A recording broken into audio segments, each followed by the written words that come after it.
अस्सलामुअलैकुम। RB lecture के साथ मैं हूं Mohammad Bilal Aslam.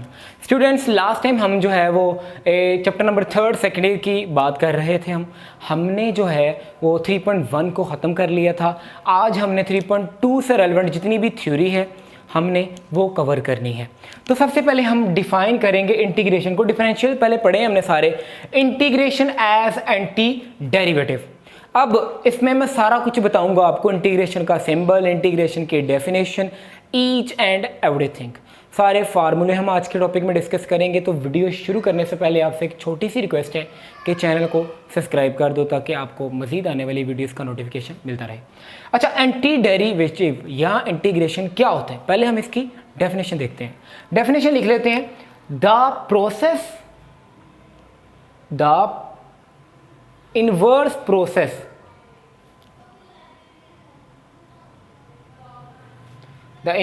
Process of differentiation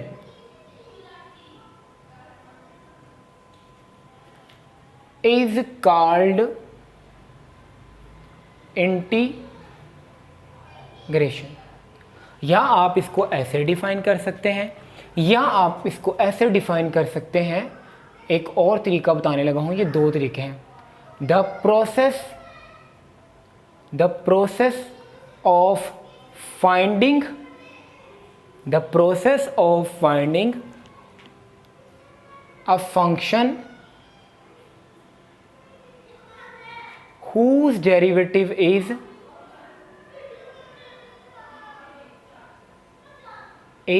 given is called integration। अच्छा, ये स्टूडेंट्स, ये दो पॉइंट को मिला के हम इसकी डेफिनेशन बन गई। यानी आपने एक ऐसा फंक्शन फाइंड करना है जिसका डेरिवेटिव आपको दिया हो। क्या हो? डेरिवेटिव दिया हो। तो इसका मतलब क्या है? इसका मतलब है कि आप इंटीग्रेशन ले रहे हो। सपोज आप इंटीग्रेशन ले रहे हो एफ ऑफ एक्स की, और आपको मिल रहा है F of X plus C. F of X plus C यानी कि अगर आप इस फंक्शन का डेरिवेटिव लें तो आपको ये मिलेगा। इस फंक्शन का डेरिवेटिव लें तो आपको ये मिलेगा। मीन्स आप लिख सकते हैं derivative of F of x बराबर है एफ ऑफ एक्स। ठीक है, तो ये आपको सी का बताया था कि इनडेफिनेट इंटीग्रेशन है ये, बिकॉज ऑफ ये सी क्या है? Constant of integration. ये हम क्यों लगाते हैं, इसकी रीज़न मैं वीडियो में बता चुका हूँ, फिर बता देता हूँ, एक दफ़ा सुन लो गौर से। जब हम इंटीग्रेशन लेते हैं ना, तो जिस फंक्शन का डेरिवेटिव लेके हम वहाँ पे आए होते हैं ना, हमें वापस उस फंक्शन पे जाना होता है, लेकिन एग्जैक्टली हम उस फंक्शन पे नहीं जा सकते, इसलिए हम सी लगाते हैं। हमें नहीं पता हम वापस किस फंक्शन पे जा रहे हैं। ये पूरी एक फैमिली होगी। ठीक है, अब ये सिंबल कहाँ से आया, यानी ये सिंबल की बात करते हैं कि इंटीग्रेशन का जो सिंबल है वो कहाँ से आया। देखो, ये सिंबल कुछ इस तरह से है। अच्छा, ये सिंबल की तरफ आने से पहले मैं आपको यहाँ पर बताता चलूँ। यहाँ पर आपको ये इसी चीज़ को हम अगर इधर लिखें F of x D x. अच्छा, इसमें आपको काफ़ी चीज़ें नज़र आ रही हैं। एक एफ ऑफ एक्स है जिसकी इंटीग्रेशन आप लोग कर रहे हो, इसको आप लोग नाम दोगे इंटीग्रेंड। इसको क्या नाम दोगे आप लोग स्टूडेंट्स? इंटीग्रेंड। ये जो एक सिंबल नज़र आ रहा है, एफ की तरह लग रहा है आपको, इसे कहते हैं इंटेग्रल। इसे क्या कहते हैं? इंटेग्रल। और ये एक्स बता रहा है वेरिएबल जिसके विद रिस्पेक्ट कर रहे हैं आप लोग, वेरिएबल जिसके विद रिस्पेक्ट आप लोग क्या कर रहे हो? इंटीग्रेशन कर रहे हो। तो ये सारे, इन सारी चीज़ों को मिला के हम लोग कहते हैं इंटीग्रेशन। क्या कहते हैं हम इसको? इंटीग्रेशन। अब ये जो सिंबल है ये वाला, ये कहाँ से आया? एस लग रहा है आप लोगों को स्टूडेंट्स, क्या लग रहा है? एस। थोड़ा थोड़ा इसकी तरह लग रहा है ना। अगर मैं एस लिखूँ, एस, ये एस है स्टूडेंट। जो इंटीग्रेशन है ना, इंटीग्रेशन को हम सम भी कहते हैं। क्या कहते हैं? Sum of infinite terms. Sum of finite को कहते हैं समीशन एस, समीशन एस। और इनफाइनाइट इंटेग्रल। ये समीशन और इंटीग्रेशन में क्या फ़र्क है? समीशन होती है फाइनाइट चीज़ों को जमा करना आपने, और ये इनफाइनाइट क्या होता है? ये सम होता है इनफाइनाइट चीज़ों का। इंटीग्रेशन क्या होती है, सम होता है इनफाइनाइट चीज़ों का, और समेशन क्या है, सम ऑफ फाइनाइट। अच्छा ये भी सम है और ये भी सम है, ये इनफाइनाइट है। जब हम s को ऊपर से और नीचे से पकड़ के थोड़ा खींचे तो ये बन जाएगा। तो आपको पता होना चाहिए कि इंटीग्रेशन का सिंबल कहाँ से आया, s से, समेशन से ही निकला है। यानी ये कोना और ये कोना पकड़ो, ज़रा सा इसको खींच दो और ये बन जाएगा आपके पास इंटीग्रेशन का सिंबल। तो ये s से निकला है। कहाँ से निकला ये, s से। तो ये चीज़ तो पता लग गई आपको। कुछ प्रॉपर्टीज़ हैं वो देखते हैं, फिर हम आते हैं इनके थ्योरम्स की तरफ। तो प्रॉपर्टीज़ देख लेते हैं। Properties of indefinite integration.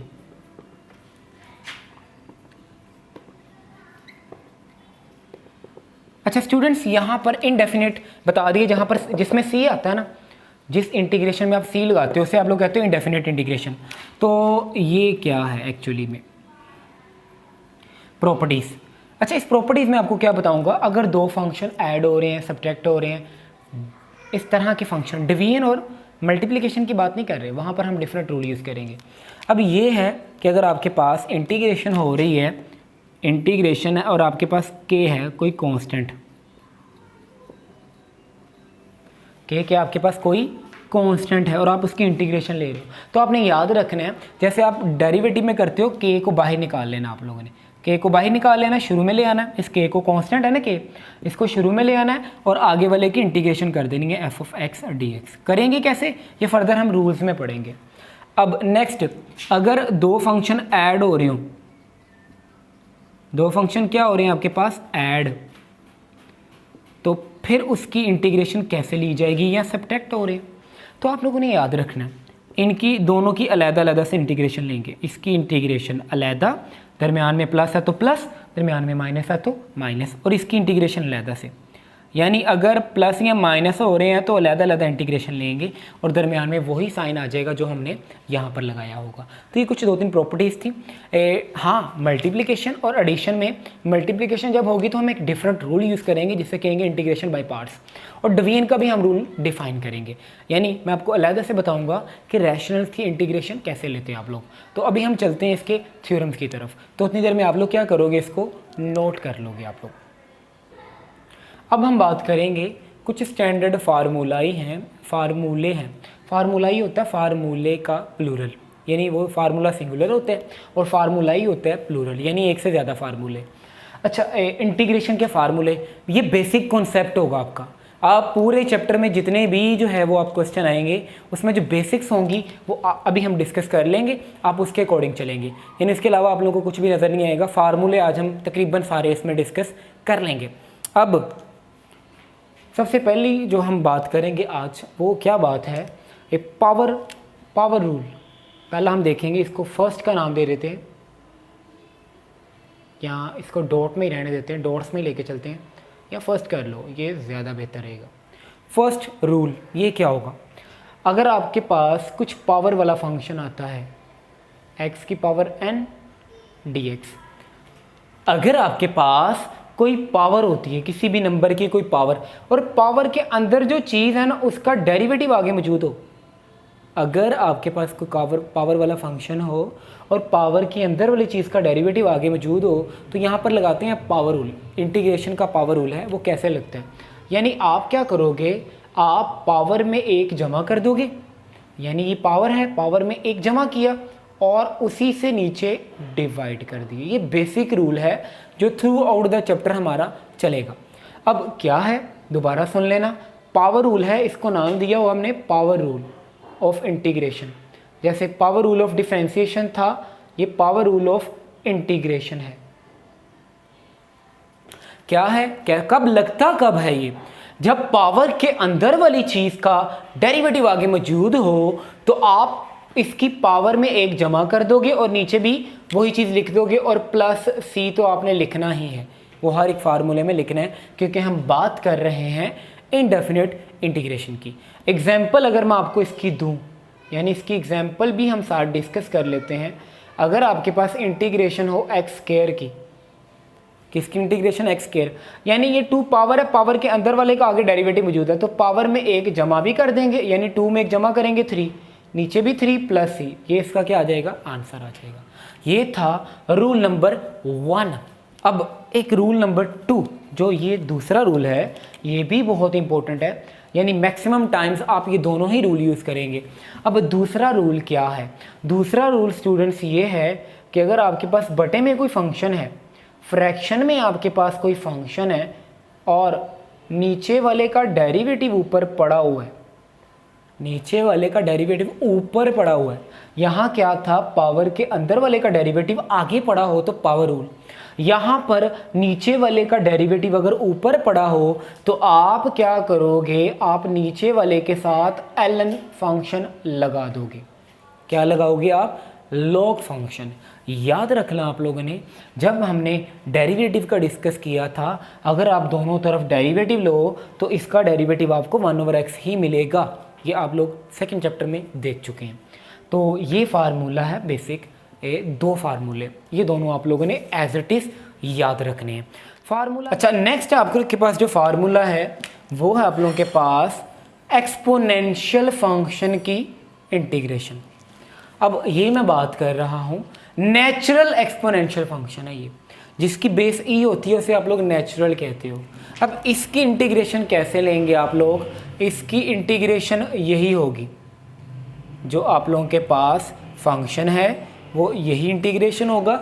लेकिन एक बात याद रखनी है, ये x का कोफिशिएंट होगा, उससे नीचे डिवाइड करना है। तो इधर x का कोफिशिएंट 1 है तो नीचे 1 हम नहीं लिखते यूजुअली, प्लस सी, लेकिन अगर इधर 2 होता तो नीचे हम 2 लिखते। तो आपने याद रखना है कि जो पावर है उसका जो कोफिशिएंट होगा उससे नीचे आप लोगों ने क्या करना है, डिवाइड करना है। तो ये हमने बात की एक्सपोनेंशियल, मतलब उसकी एक्सपोनेंशियल फंक्शन की। नेक्स्ट अगर आप लोग बात करो, ये हमने नेचुरल एक्सपोनेंशियल की है। अगर इसके अलावा इस तरह का कोई फंक्शन आ जाए, ये भी एक्सपोनेंशियल फंक्शन है। अब इसकी इंटीग्रेशन आप लोग कैसे करोगे, जो भी फंक्शन होगा उसे आप लोग ऊपर लिखोगे, डिवाइडेड बाय, जो भी फंक्शन होगा उसे आप लोग फ्रैक्शन के ऊपर लिखोगे। नीचे जो ये नीचे बेस होगी उसके साथ आप लगा दोगे ln, क्या लगा दोगे, ln लिख सकते हैं, या LOGA और E बेस, क्योंकि ln वो होता है जिसकी बेस E होती है। तो ये 4 थे। नेक्स्ट अगर हम बात करें 5वें की, तो 5वें में हम इंटीग्रेशन की बात करेंगे साइन x की। अच्छा, साइन x की इंटीग्रेशन क्या होती है, साइन की इंटीग्रेशन होती है minus cos of x plus C. ये बात आप लोगों को इस तरह से भी याद होनी चाहिए कि कोस का डेरिवेटिव ले तो माइनस साइन आता है, तो देखो साइन की इंटीग्रेशन ले तो माइनस कोस आ रहा, उल्ट आ रहा है। तो रिवर्स प्रोसेस हम लोगों ने इसको कहा था। अब नेक्स्ट 6 फार्मूले पे चलते हैं। अगर मैं बात करूं कोस ऑफ x की, किसकी बात करूं, कोस ऑफ x की, इसकी इंटीग्रेशन क्या होगी, इसकी इंटीग्रेशन होगी sign of x plus C. तो ये कोस की इंटीग्रेशन हो गई। अगर मैं बात करूं नेक्स्ट, आप लोग इसको नाम दे दो 7th रूल आप लोगों का क्या है, अगर हम इंटीग्रेशन लें सीकेंट स्क्वायर x की, किसकी इंटीग्रेशन लें, सीकेंट स्क्वायर x की, तो वो होगी टेंजेंट x प्लस सी। तो ये थी टेंजेंट x की। और अगर हम बात करें कोसेकेंट स्क्वायर x की, और एक चीज़ आप लोगों ने याद रखनी है, इन सबको आप लोग खुद से भी ड्राइव कर सकते हो, दोनों तरफ डेरिवेटिव लो तो tan का डेरिवेटिव होता है सीकेंट स्क्वायर x, तो आपको यहाँ से भी पता चल जाना चाहिए रिवर्स प्रोसेस हम लोगों ने इसको कहा हुआ है इंटीग्रेशन को। तो इसका डेरिवेटिव लेंगे ये आएगा, इसकी इंटीग्रेशन लेंगे वो आएगा। तो टू वर्ड, दो साइड से चल रहा है रिएक्शन, यानी आप इसको इधर आप लोग डेरिवेटिव लोगे आपके पास ये आएगा, इसकी इंटीग्रेशन लोगे आपके पास वो आएगा, याद रखना है। अच्छा, अगर मैं बात करूँ कोसेकेंट स्क्वायर x की, तो आपको याद है वहाँ आप लोगों ने कोटेंजेंट की जो इंटीग्रेशन डेरिवेटिव था वो माइनस कोसेकेंट था स्क्वायर x। तो यहाँ कोसेकेंट स्क्वायर x की जो इंटीग्रेशन होगी वो आप लोगों के पास होगी minus cotangent x plus C. तो ये था आपके पास फार्मूला नंबर 8। अब फार्मूले नंबर 9 की बात करते हैं। फार्मूले नंबर 9 में हम बात करेंगे, अगर आपके पास कुछ इस तरह से आ जाए secant x tangent x D x इस तरह का फंक्शन हो, तो इस तरह के फंक्शन के इंटीग्रेशन याद करो ज़रा।